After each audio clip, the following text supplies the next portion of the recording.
Hello दोस्तों, स्वागत है आपका मैं एग्जाम हब यूट्यूब चैनल पे।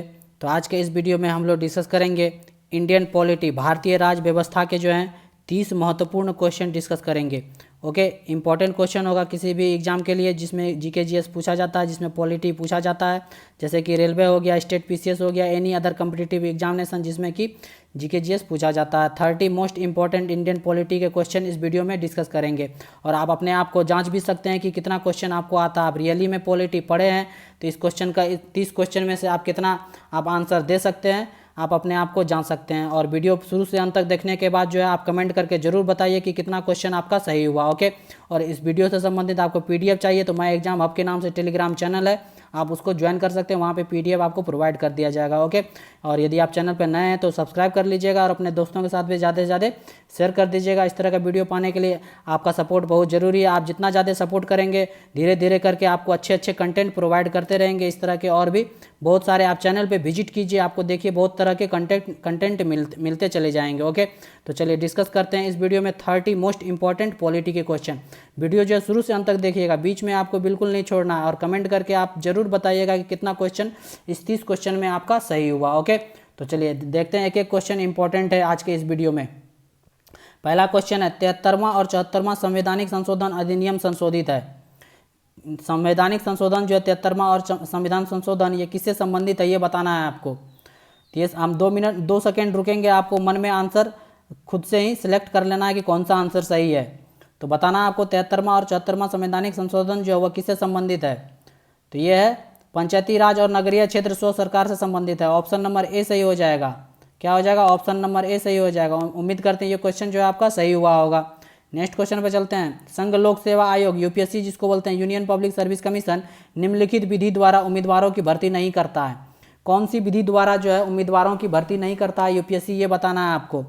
2 सेकेंड का आपको टाइम दिया जाएगा। आप क्वेश्चन का आंसर जो है खुद से मन में जो है आप सिलेक्ट कर सकते हैं। तो किस विधि द्वारा जो है भर्ती नहीं करता है, तो ये हो जाएगा ऑप्शन नंबर आपका बी, नियुक्ति। नियुक्ति के तहत जो है यूपीएससी जो है किसी भी उम्मीदवार का भर्ती नहीं करता। याद रखना आपको नियुक्ति, बाकी तीनों सही है। सीधी भर्ती, हस्तांतरण और पदोन्नति के द्वारा जो है भर्ती किया जाता है, नियुक्ति हो जाएगा। उम्मीद करते हैं ये क्वेश्चन जो है आपका सही हुआ होगा। नेक्स्ट क्वेश्चन पर चलते हैं। राष्ट्रीय मानवाधिकार आयोग, नेशनल ह्यूमन राइट कमीशन जिसको बोलते हैं, उसका जो स्थापना किस वर्ष में हुआ था, किस वर्ष में स्थापना हुआ था ये बताना है आपको। किस वर्ष में हुआ था?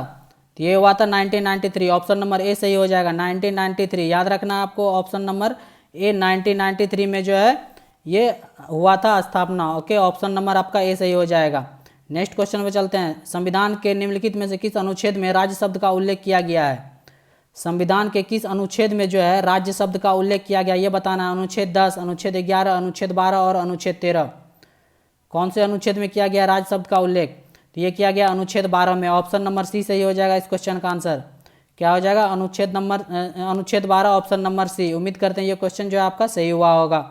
नेक्स्ट क्वेश्चन पे चलते हैं। निम्नलिखित में से संविधान का कौन सा अनुच्छेद न्यायिक समीक्षा का सिद्धांत प्रदान करता है?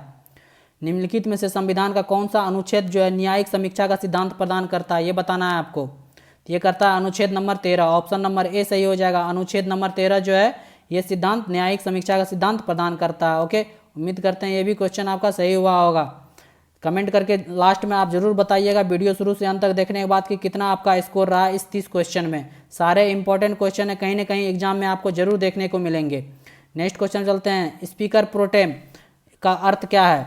प्रोटेम स्पीकर का क्या अर्थ है ये बताना है आपको। तो प्रोटेम स्पीकर का अर्थ है, आप ऑप्शन देख सकते हैं, आप सोच सकते हैं, समझ सकते हैं कौन सा ऑप्शन होगा, ये खुद से मन में आप सोच सकते हैं कौन सा होगा।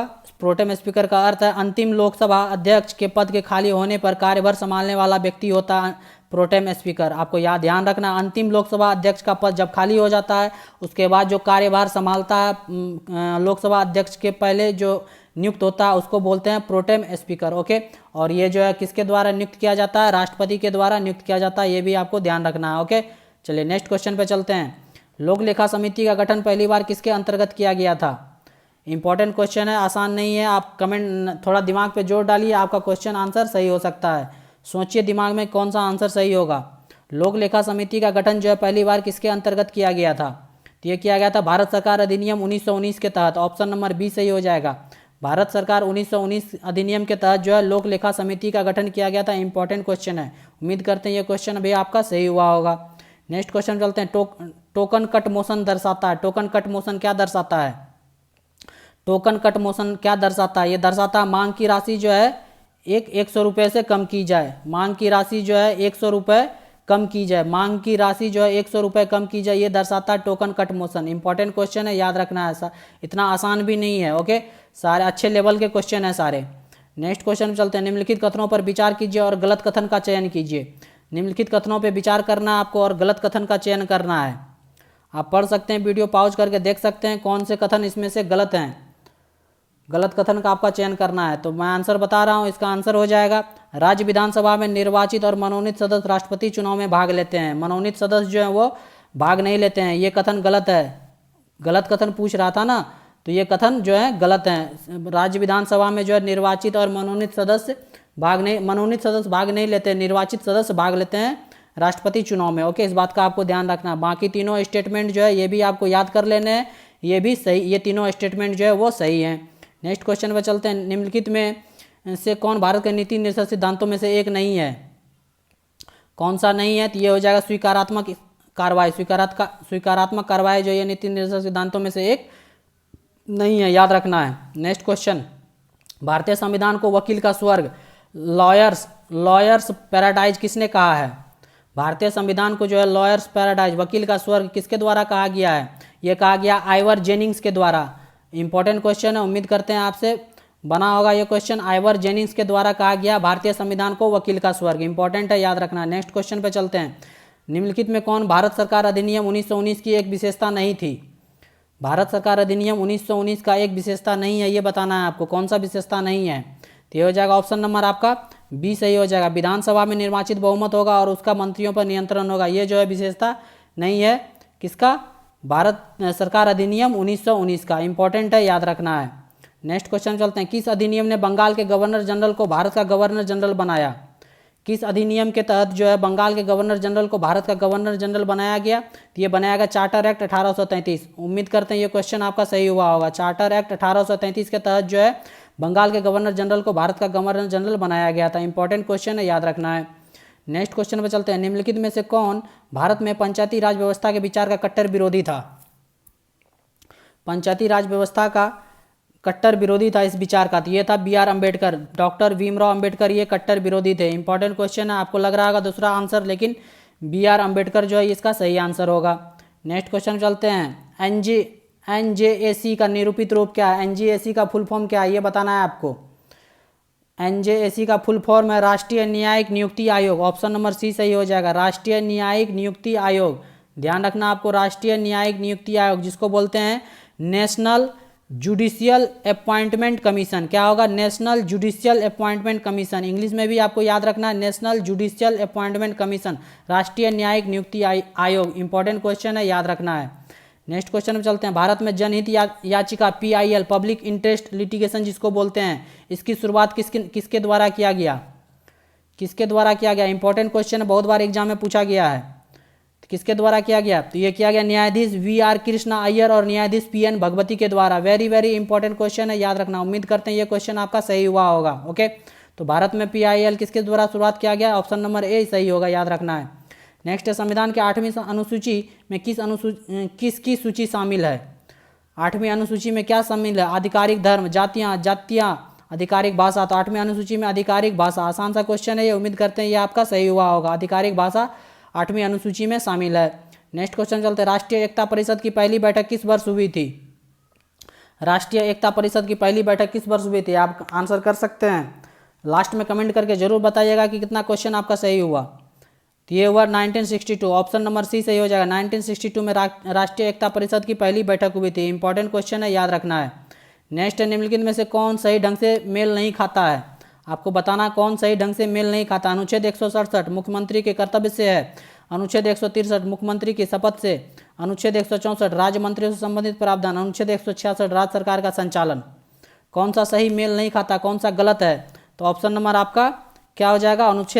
ऑप्शन नंबर डी सही हो जाएगा। अनुच्छेद 166 जो वो राज्य सरकार द्वारा संचालन से ये मेल नहीं खाता है। ये सदन के व्यवसाय का संचालन होता है, सदन का सदन का व्यवसाय का संचालन होता है। सदन का व्यवसाय का संचालन ये लिखा गया अनुच्छेद 166 में।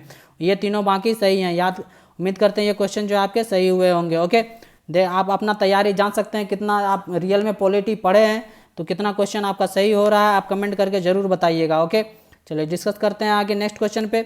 दिए गए राज्यों में किस राज्य को अनुच्छेद 164 के अनुसार जनजातीय कल्याण मंत्री रखने वाले राज्यों की सूची में शामिल नहीं किया गया है? क्वेश्चन को गौर से पढ़िए आप। किस राज्य को जो है अनुच्छेद 164 के अनुसार जो है जनजातीय कल्याण मंत्री रखने वाले राज्यों की सूची में शामिल नहीं किया गया, ये पूछा जा रहा है। तो ऑप्शन नंबर आपका सही हो जाएगा ए, बिहार। बिहार को जो है शामिल नहीं किया गया। ओके, इस बात का आपको ध्यान रखना है। छत्तीसगढ़, झारखंड, मध्य प्रदेश, उड़ीसा, ये सारे राज्य को शामिल किया गया है। इंपॉर्टेंट क्वेश्चन है। नेक्स्ट क्वेश्चन में चलते हैं। निम्नलिखित में से कौन सत्र जारी करने के लिए अधिसूचना जारी करता है? सत्र जारी करने के लिए अधिसूचना कौन जारी करता है? ये जारी करता है राज्यपाल। ऑप्शन नंबर सी सही हो जाएगा, राज्यपाल। इंपॉर्टेंट है, याद रखना है। नेक्स्ट क्वेश्चन पे चलते हैं। किस लोकसभा चुनाव में voter verifiable paper audit trial, जिसको वीवीपैट बोलते हैं, को पूरी तरह से पेश किया गया था? किस लोकसभा चुनाव में? किस लोकसभा चुनाव में वीवीपैट को पूरी तरह से पेश किया गया था? ये किया गया था 2019 में, याद रखना। 2014 में नहीं किया गया था, 2019 में। इंपॉर्टेंट है, याद रखना है, कंफ्यूज नहीं करना है। उम्मीद करते हैं ये क्वेश्चन भी जो आपका सही हुआ होगा। ओके, चलिए नेक्स्ट क्वेश्चन पे चलते हैं। निर्वाचन आयोग है, निर्वाचन आयोग जो वह कितने सदस्यीय निकाय है? 2 सदस्यीय निकाय है, 3 सदस्यीय निकाय है, 4 सदस्यीय या 5 सदस्यीय निकाय है? निर्वाचन आयोग जो है वो कौन सा सदस्य है? 3 सदस्यीय निकाय है। इंपॉर्टेंट क्वेश्चन है, याद रखना। 3 सदस्यीय निकाय है निर्वाचन आयोग, याद रखना आपको, इंपॉर्टेंट है। ओके, नेक्स्ट क्वेश्चन पे चलते हैं। भारतीय संविधान की मूल संरचना के विचार की चर्चा की गई थी? किसके केस में की गई थी भारतीय संविधान की मूल संरचना की चर्चा? तो ये की गई थी, आसान सा क्वेश्चन है, आप आंसर कर सकते हैं। कितने बार भी एग्जाम में पूछा गया और खुद भी आप पढ़े होंगे। तो ये हो जाएगा Keshavananda Bharati case. Option number C सही हो जाएगा। केशवानंद भारती केस में जो संविधान की मूल संरचना के विचार की चर्चा की गई थी। नेक्स्ट क्वेश्चन में चलते हैं। राष्ट्रीय अल्पसंख्यक आयोग द्वारा अल्पसंख्यक समुदाय के रूप में अंतिम अधिसूचित धार्मिक अल्पसंख्यक कौन सा था? राष्ट्रीय अल्पसंख्यक आयोग द्वारा, क्वेश्चन को ध्यान से समझिए, आयोग द्वारा अल्पसंख्यक समुदाय के रूप में अंतिम अधिसूचित, लास्ट में सबसे ज्यादा धार्मिक अल्पसंख्यक कौन था? अंतिम अधिसूचित धार्मिक अल्पसंख्यक कौन था? तो ये था जैन। ऑप्शन नंबर सी सही हो जाएगा, जैन। याद रखना, जैन हो जाएगा, इंपॉर्टेंट है। नेक्स्ट, राष्ट्रीय महिला आयोग की स्थापना कब की गई थी?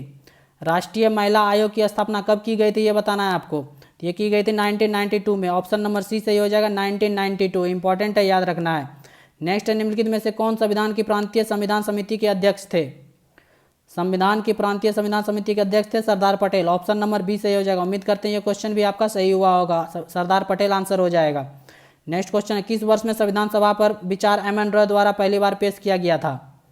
संविधान सभा का विचार जो एम एन रॉय द्वारा पहली बार कब पेश किया गया था, कितने ईस्वी में? तो ये किया गया था 1934। उम्मीद करते हैं ये क्वेश्चन आपका सही हुआ होगा। 1934 1934 में पेश किया गया था। इंपॉर्टेंट क्वेश्चन है, पूछा गया है। नेक्स्ट क्वेश्चन चलते हैं। संविधान सभा के उद्देश्य प्रस्ताव किसने प्रस्तुत किया था? संविधान सभा के जो उद्देश्य प्रस्ताव ये किसके द्वारा प्रस्तुत किया गया था? तो ये किया गया था जवाहरलाल नेहरू के द्वारा। इंपॉर्टेंट है, याद रखना। ऑप्शन नंबर बी सही हो जाएगा, जवाहरलाल नेहरू। नेक्स्ट क्वेश्चन चलते हैं। बुनियादी समानता का अर्थ है, बुनियादी समानता का क्या अर्थ है ये बताना है आपको।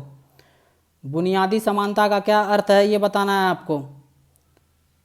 इसका अर्थ है जन्म से समानता और समान नैतिक मूल्य। ऑप्शन नंबर ए सही हो जाएगा। बुनियादी समानता का ये अर्थ है, याद रखना है, इंपॉर्टेंट क्वेश्चन है। इतना आसान भी नहीं है, इतना हार्ड भी नहीं है। तो ये थे 30 इंपॉर्टेंट क्वेश्चन इंडियन पॉलिटी के। शुरू से अंत तक वीडियो देखिए और कमेंट करके जरूर बताइए कितना क्वेश्चन सही हुआ। आप रियल में पॉलिटी पढ़े हैं तो कमेंट करके जरूर बताइएगा कितना क्वेश्चन सही हुआ। सब अच्छे लेवल के क्वेश्चन और प्रीवियस ईयर्स में बहुत सारे एग्जाम में पूछे भी गए हैं। ओके, तो उम्मीद करते हैं ये वीडियो जो आपके एग्जाम के पॉइंट ऑफ व्यू से बहुत ही यूजफुल होगा, बहुत ही अच्छे तरीके से रिवीजन हो जाएगा इस 30 क्वेश्चन के थ्रू आपका। ओके, करंट क्या कहते हैं कि एमसीक्यू जो है, जीके जो है जितना ज़्यादा से ज़्यादा आप ऑब्जेक्टिव को वीडियो देखेंगे, जितना ज़्यादा प्रैक्टिस करेंगे क्वेश्चन का, उतना ज़्यादा से ज़्यादा आप बेहतर होते चले जाएंगे जीके जीएस में। इसलिए जो है वीडियो जो है शुरू से अंत तक देखिए, एक बार देखिए, 2 बार देखिए, सही सारे क्वेश्चन आपको याद हो जाएंगे। और कैसा लगा ये वीडियो कमेंट करके जरूर बताइएगा। यदि अच्छा लगा तो लाइक कर दीजिएगा और चैनल पर नए हैं तो सब्सक्राइब कर लीजिएगा और अपने दोस्तों के साथ भी ज़्यादा से ज़्यादा शेयर कर दीजिएगा ताकि ज़्यादा से ज़्यादा लोग इसका बेनिफिट उठा सके। ओके, तो मिलते हैं नेक्स्ट वीडियो में। देखते रहिए my exam hub YouTube channel. Thank you for watching.